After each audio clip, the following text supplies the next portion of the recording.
नमस्कार, Avon news में आपका स्वागत है। मैं हूं आपके साथ चेतना चौधरी। चलिए रुक करते हैं खास खबरों की ओर।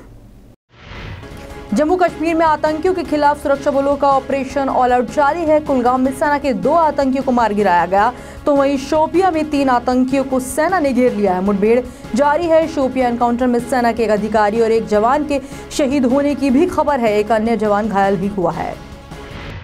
ऑपरेशन हुर्रियत के बाद एनआईए की ओर से अलगाववादियों पर शिकंजा कसता जा रहा है। रोजाना अलगाववादियों से जुड़ी कई जानकारियां सामने आ रही हैं। अब एनआईए सूत्रों की माने तो एनआईए की छापेमारी में अलगाववादी नेता अल्ताफ अहमद शाह फंटूस के घर से संसद पर हमले के आरोपी अफजल गुरु का एक खत बरामद हुआ है। अफजल गुरु ने यह खत अलगाववादी नेता सैयद अली शाह गिलानी को लिखा था। राजस्थान, दिल्ली एनसीआर में महिलाओं की चोटी काटने का मामला सामने आने के बाद यूपी में भी एक चोटी काटने का मामला सामने आया है। ये मामला सामने आने के बाद कुछ लोगों ने एक बुजुर्ग महिला को चोटी काटने वाली समझकर पीट कर मार डाला। हरियाणा के 3 दिवसीय दौरे पर पहुंचे अमित शाह ने रोहतक में एक सभा को संबोधित करते हुए राहुल गांधी पर तंज कसा। उन्होंने कहा कि आज़ादी के बाद महात्मा गांधी ने कहा था कि कांग्रेस को बिखेर देना चाहिए, यानी कि इसे समाप्त कर देना चाहिए, लेकिन उस काम को उन्होंने नहीं किया। लेकिन अब वही काम दूसरा गांधी कर रहा है। मेट्रो के जल्द शुरू होने वाले मायापुरी और साउथ कैंपस मेट्रो स्टेशन के बीच ट्रेन जमीन से 23.6 मीटर ऊपर दौड़ेगी। ये ऊंचाई किसी 7 मंजिला इमारत की ऊंचाई के बराबर है। डीएमआरसी का अधिकारी ने कहा है कि दिल्ली मेट्रो ने इस काम को पूरा करने की दिशा में एक बड़ी सफलता हासिल की, जब एक ट्रेन पहली बार इस बिंदु से होकर गुजरी।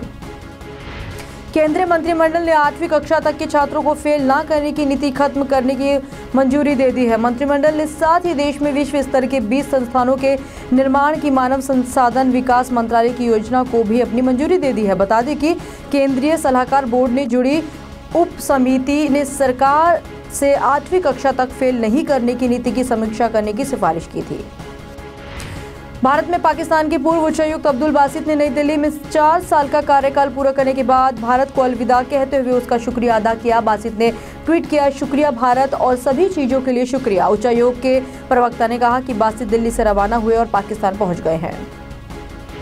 बसपा एमएलसी ठाकुर जयवीर सिंह के इस्तीफे के बाद एक और कद्दावर नेता और पार्टी के राष्ट्रीय महासचिव इंद्रजीत सरोज ने भी मायावती का साथ छोड़ दिया है। सरोज ने मायावती पर आरोपों की बौछार करते हुए कहा कि मायावती ने हर विधानसभा क्षेत्र से 9 से 22 लाख रुपए वसूलने को कहा था। पूर्व राष्ट्रपति प्रणब मुखर्जी ने एक चिट्ठी ट्वीट की। ये चिट्ठी प्रधानमंत्री नरेंद्र मोदी ने प्रणब मुखर्जी के राष्ट्रपति के रूप में आखिरी दिन लिखा था। इस खत में पीएम मोदी ने लिखा कि किस तरह जब वे दिल्ली में नए थे तब राष्ट्रपति के रूप में उन्होंने उन्हें गाइड किया था। प्रणब मुखर्जी के ट्वीट के बाद पीएम मोदी ने भी इसका रिप्लाई किया और लिखा कि आपके साथ काम करने में हमेशा ही मजा आएगा। मोदी सरकार देश में बुलेट ट्रेन का सपना साकार किए जाने की दिशा में एक और कदम बढ़ाने जा रही है। अहमदाबाद और मुंबई के बीच चलने वाली देश की पहली बुलेट ट्रेन के प्रोजेक्ट पर निर्माण कार्य की शुरुआत अगले महीने से हो जाएगी। जापान के प्रधानमंत्री शिंजो आबे के साथ पीएम मोदी इस प्रोजेक्ट का शिलान्यास करेंगे। इस बहुप्रतीक्षित प्रोजेक्ट को 2023 में पूरा किया जाना है। बिहार में नक्सलियों ने जमकर तांडव मचाया है। देर रात नक्सलियों ने क्यूल जमुई रेलखंड के जितेंद्र हॉल्ट के पास गेट मैन को अगवा कर लिया। हालांकि गेट मैन मुन्नी मंडल को अगवा करने के कुछ ही देर के बाद नक्सलियों ने उसे छोड़ दिया।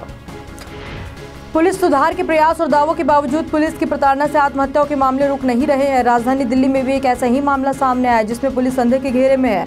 उत्तर पश्चिमी दिल्ली के जहांगीरपुरी पुलिस थाने के शौचालय में एक 32 वर्षीय व्यक्ति ने कथित रूप से आत्महत्या कर ली। भारत पाक सीमा मार्च 2018 तक पूरी तरह से सील हो जाएगी। बीएसएफ के महानिदेशक के शर्मा ने बताया कि बीएसएफ एक स्मार्ट फेंस तैयार करने जा रहा है जिसे भेद कर भारत में आना अब आसान नहीं होगा। उनका कहना है कि पाकिस्तान की तरफ से सीमा पार करके होने वाले आतंकियों की घुसपैठ इससे बिल्कुल खत्म हो जाएगी।